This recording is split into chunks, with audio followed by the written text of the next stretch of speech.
Assalamualaikum warahmatullahi wabarakatuh. Halo anak-anak kelas 3, salam sehat, kuat, lagi bersemangat. Berjumpa kembali pada pembelajaran tematik. Hari ini kita akan belajar tentang muatan bahasa Indonesia. Nah, sebelum kita belajar, yuk kita berdoa terlebih dahulu. Let's say basmalah together.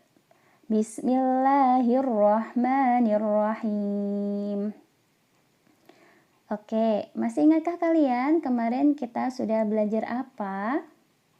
Ya, kemarin kita sudah belajar tentang membaca secara lantang. Hari ini kita akan belajar untuk mencari pesan atau amanat dari sebuah teks. Nah, yang pertama adalah teks dongeng. Ada yang tahu apa itu dongeng? Dongeng merupakan cerita yang tidak benar-benar terjadi. Kita dapat menemukan pesan yang terdapat dalam dongeng. Pesan tersebut biasanya berisi anjuran agar kita berbuat baik. Nah, untuk bisa memahami isi dongeng, ada beberapa hal yang perlu kita perhatikan. Yang pertama, isi dongeng dapat dipahami dengan cara membaca secara keseluruhan teks secara cermat. Kemudian yang kedua, kita juga dapat memahami isi dongeng dengan menjawab pertanyaan. Berikutnya yang ketiga, informasi dalam dongeng dapat ditulis dalam bentuk peta pikiran. Nah, peta pikiran inilah yang akan membuat pembaca semakin mudah memahami isi dongeng. Berikut Ustazah akan memberikan contoh peta pikiran dari teks dongeng ya. Nah, sekarang silakan anak-anak buka buku halaman 55 dan 56. Sudah? Situ ada bacaan tentang ayam jago baru ya. Nah, jadi untuk mencari isi dongeng, maka yang pertama kita lakukan adalah mencari isi dari masing-masing paragraf. Contohnya pada bacaan tentang ayam jago baru itu tadi ya. Paragraf pertama tentang apa?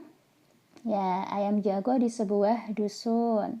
Paragraf kedua, ayam jago mengira bahwa matahari sudah terbit sehingga ia berkokok. Kemudian paragraf yang ketiga, induk ayam bergegas mencari makan. Kemudian paragraf keempat, burung hantu bertanya tentang keributan yang terjadi ya. Oke, betul. Berikutnya paragraf yang kelima, burung hantu memberitahu kalau itu adalah bulan purnama. Salah ya berarti ya. Si ayam jago. Terus itu paragraf berikutnya, induk ayam kembali ke tempat masing-masing dan tidur kembali. Dan yang terakhir, ya, ayam jago berjanji akan membuka matanya lebar-lebar untuk memastikan matahari sebelum berkokok. Nah, itu tadi ya anak-anak cara untuk mencari isi dongeng berdasarkan peta pikiran ya, dengan membuat peta pikiran. Lanjut ya. Oke, sekarang langkah-langkah adalah menemukan pesan dongeng.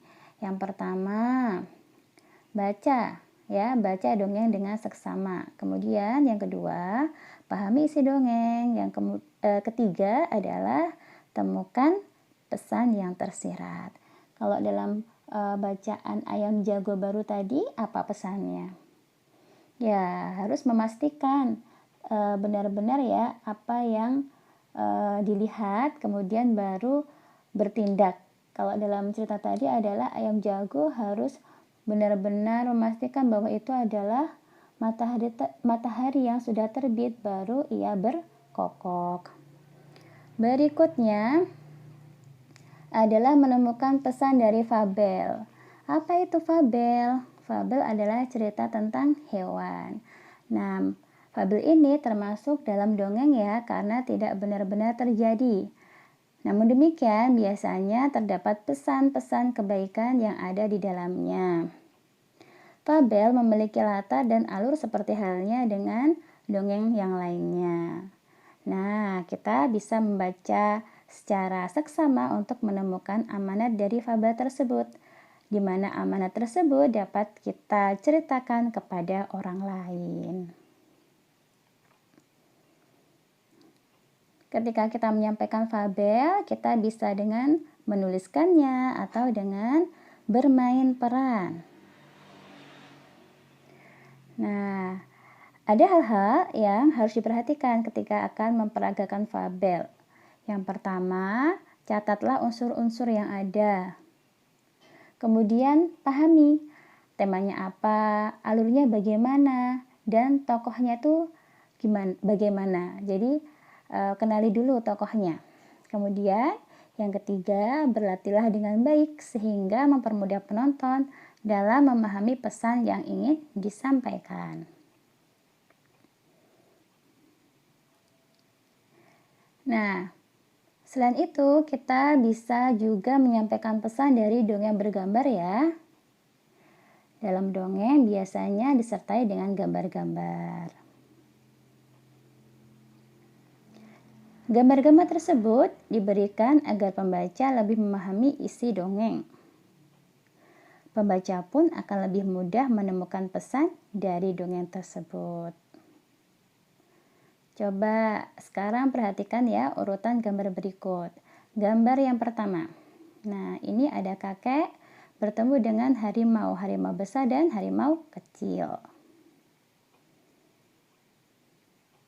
Kemudian yang kedua, kakek tersebut memberi air pada harimau kecil. Berikutnya, ketika kakek tidur, ternyata dijaga oleh kedua harimau tersebut. Masya Allah. Berikutnya yang keempat, nah baru ketika bangun, harimau itu berpamitan ya kepada sang kakek.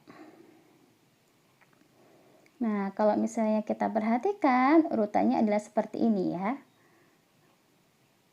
Oke. Nah, kemudian apa pesan yang tersirat dari urutan gambar tersebut? Coba ceritakan. Ada yang tahu? Ya, oke. Yang pertama, kebaikan dibalas dengan kebaikan. Sebagaimana tadi ya kita lihat kakek memberi air kepada harimau. Maka ketika kakek tidur, harimau menjaga kakek. Kemudian yang kedua, pandai-pandailah membalas kebaikan orang lain. Ya, tadi kan harimau kecil diberi minum, kemudian harimau kecil menjaga kakek yang sedang tidur, ya, karena sudah diberi minum tadi. Kemudian yang ketiga, berkasih sayang kepada sesama hidup. Kakek mengasihi harimau dengan cara memberi minum. Oke, berikutnya ada tugas ya untuk anak-anak ya. Yang pertama yaitu membuat peta pikiran fabel pada buku halaman 66. Jadi silakan dibuka bukunya halaman 66. Di situ ada kisah tentang semut dan merpati. Nah, silakan dibuat peta pikiran seperti gambar di samping ya. Kemudian jawablah pertanyaan pada halaman 68 tentang amanat yang terkandung dalam fabel tersebut. Nah, ternyata anak-anak di dalam Al-Quran pun terdapat banyak kisah yang dapat kita ambil hikmah maupun pesannya ya. Bahkan dalam Al-Quran itu ada surat khusus namanya surat Al-Qasas ya, artinya kisah-kisah. Jadi di situ banyak sekali kisah-kisah yang bisa kita ambil pesan atau amanatnya ya. Oke, baik. Alhamdulillah hari ini kita sudah belajar. Terima kasih ya Allah atas limpahan ilmumu. Oke, demikian pembelajaran kita hari ini. Bertemu pada pembelajaran selanjutnya. Salam sehat selalu anak-anak. Wassalamualaikum warahmatullahi wabarakatuh.